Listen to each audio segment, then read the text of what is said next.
Okay, the number that was announced right now, Dr. Reddy's came out with numbers. Optically, the numbers look strong, but if you take out all the adjustments, the number come in below estimates. If you're looking at the top line growth, the top line was at 4,800 crores compared to an estimate of 4,200 crores. Profit at almost 1,100 crores versus an estimate of 550 crores, and EBITDA margins of 29% versus 22% that was anticipated. Now, take a look at the internals that have come out. First of all, there was a tax write-back of 326 crores, which boosted the profit of the company. Secondly, they had a license fee of 723 crores by selling out the territorial rights for 2 of their drugs that was there. So the top line again was boosted by another 700 crores. So the top line that way comes in line. And there was an impairment charge of 355 crores during the quarter. The other factor is, if you're looking at the North America market, which was anticipated to grow 15 to 20% through the year, has shown a flat growth on a year-on-year basis, and which was expected to see a flat growth over the last quarter, has seen a decline of 13% in that market, and the management has indicated that that was the impact of the recall of ranitidine, and there is price erosion and lower volume. So the commentary not very strong. India, what we are looking at is the growth of 9%, much lower than the 10 to 15% that we were anticipating. Emerging markets has done well, Europe has done well, so that's the trend that we are seeing. PSAI is one of the segment that has led revenue. So overall, if you're looking at the numbers, pretty much slightly on the weaker side post all the adjustments. But we have Kunal Dhamesha of SBI Cap Securities, who's joining us on the phone line to discuss the numbers. Kunal, your first sense, I think you have enough time now to look at the numbers. What's your sense of the numbers? So both the sides, in terms of revenue and cost, had certain one-offs. Okay, if we adjust for both of revenue, impairment charge that they have taken in SG&A, I would say low expectation. Kunal, just hold on. I think we've caught you on a bad line. Let's try to dial back Kunal, because the audio was not at all audible. But I believe he was speaking on the impairment cost. The other cost is what has boosted the margin is that the R&D costs are much lower. If I take a look at the R&D cost, the R&D expenses as a percentage of revenue is just 7.6% versus 10.8% last time around. Even in the last quarter, it was 9.4%. So overall, even if you slice and dice on all parameters, the number doesn't seem to be impressive.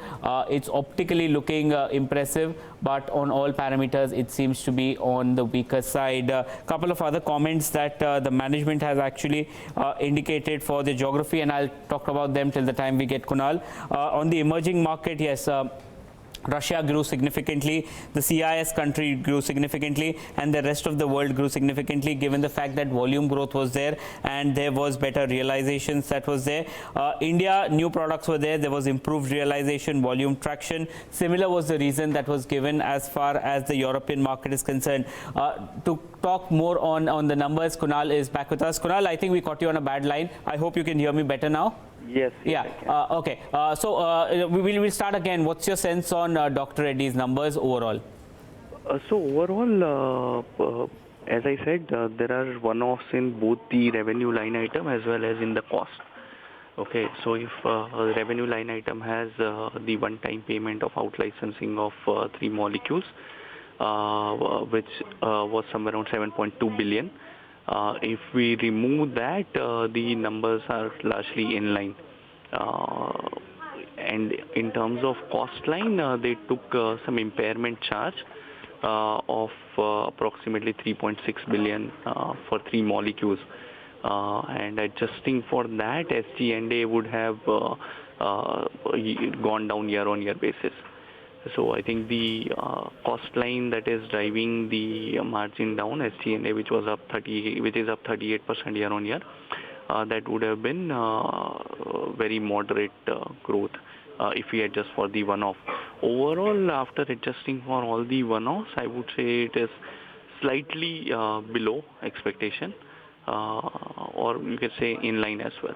Okay, the other factor is the US business. Now, right, on a year-on-year basis, it's a flat growth. On a quarter-on-quarter basis, it's down 13%. Right. What do you make of that? What were you anticipating? So I was anticipating flat growth, but then there was this ranitidine recall that happened, and ranitidine would have impacted, in my view, the quarterly numbers by at least 3 to 5 million. So that is one of the impact that I was not expecting. And secondly, the price erosion, there was some transitory issues in terms of supply disruptions. So that has impacted the quarter, and hence the US revenue seems to be 13% down. Okay. So I was expecting flat US quarter on quarter. What do you make of the licensing thing? You think this is a one-off, or probably this will happen? The 720 crores that they got, was that a one-off, or you see that coming in the next quarters also? No. So that is clearly one-off. So the out-licensing deal has been done, and they have received the upfront payment. Now, as and when these products do good, they will receive milestone payments and royalties. But those things would take time because the revenue build-out will take time. But they have 6 or 7 products currently in terms of in pipeline. So we might see at least one deal per year of such magnitude. So definitely the 7.2 billion is not going to come in quarter 3. Okay, and finally, what impact do you see of ranitidine coming in? Do you see that as a major impact? Ranitidine, I won't say it as a major impact. It is an old molecule, and they had a very limited revenue exposure, which I estimate at somewhere around 10 to 15 million annually. And it was not a significantly high margin product. So I would say the impact would not be very significant, and whatever impact is going to happen has already shown in quarter 2, in my view. Okay, Kunal, we leave it at that. Many thanks for joining us and giving us a more perspective on Dr. Reddy's. We'll take a small break at this point of time, but after the break, we'll continue with Hot Money.